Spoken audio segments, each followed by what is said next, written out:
it's time for our health headlines on, well, what anger can actually do to your body, to the effects of technology on sleep. And the always calm Dr. Evelyn Minaya is here to give us some insights. So, angry outbursts could have a deleterious effect on our health. Okay, it's no surprise to everybody, right? I mean, but what's really impressive about this study is that not only people with heart disease, which we kind of expect would be at an increased risk for stroke and heart attack, but even people without risk factors, because of those angry bursts, can actually increase your risk for heart attack and also a stroke. Before we talk about cooling down, define angry outburst. What is an angry outburst? Like yelling, okay, getting your heart rate up, you're getting your pressure up. I told you, like I do with my teenagers all the time. You know, or that you're in the Lincoln Tunnel. It's like, oh my God, you know, that's what we're talking about. Somebody cuts you off. That happened to me the other day. I had to pull over and I had to like get a hold of myself because they did. And you will actually tremble. Yes, yes. So what are the easy steps to cool down?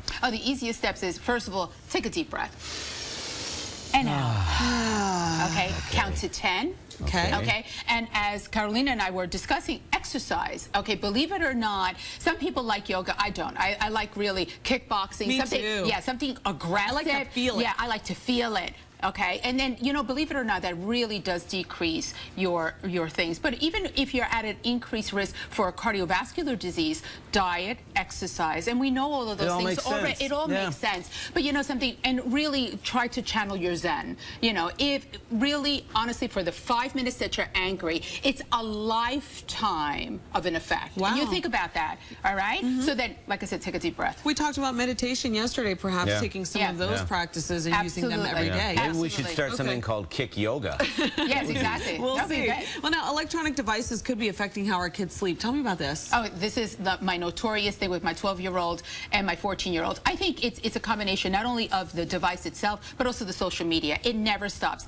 Kids need sleep in order for them to grow. Do you know that growth hormone is increased at nighttime? So even for them to cut down on your sleep, you'll have very, very short kids.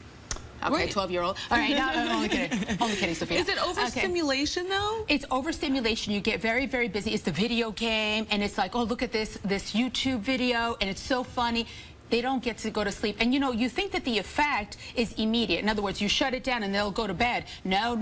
It's a good half an hour to an hour. So that my best advice to you is take away the cell phones and also practice what you preach. That means you turn off the TV. You don't put a TV in your kids' room, because I don't believe in that. You have a separate room for videos and things like that. Everybody gets all their electronics gathered and into their, you know, your room, and just turn it off. So we're halfway there. No TV in Elizabeth's room, but we have Netflix now. Yeah. She's addicted to Netflix. It's like what is that, Gossip Girls? Yeah. Oh, if I see one more Gossip Girl. I know. Talking to her about it. Yeah, I know. You know, it was funny. My 14-year-old was actually watching Gossip Girl yesterday. It's she goes, so good. Mom, I can't get enough of this. And I'm like, you got to turn it up. Yes, you can. And you have to learn how to turn it down. Limits. Kids want limits. Please be a good example.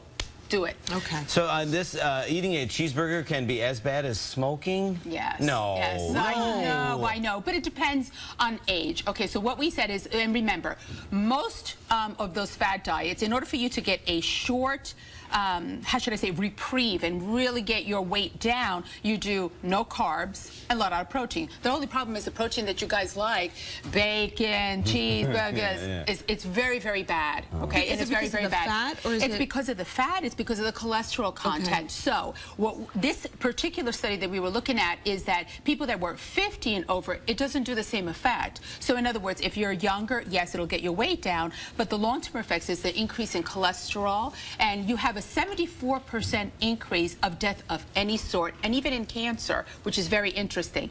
Now you take the other spectrum, which is people of the age of 65 and over. Oh, listen up, Sean. Listen up. Oh, stop. You're so bad.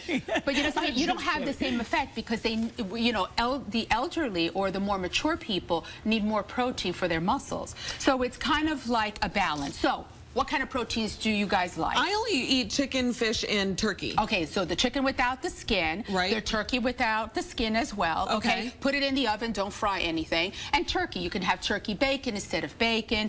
Cut down on your dairy products. That's a lot of fat. That's that the you don't problem. need. I put cheese on everything. No. It's always better. Feta. by the way, and fat-free feta is a much better cheese as opposed to gorgonzola or cheddar cheese. That's what I'm having on my omelet. Okay, Thank there you you go. so much. No Some great problem. information, Dr. Evelyn Minaya. We always appreciate you coming in. Thank you. Try to stay calm today. Yes, I'm going to try.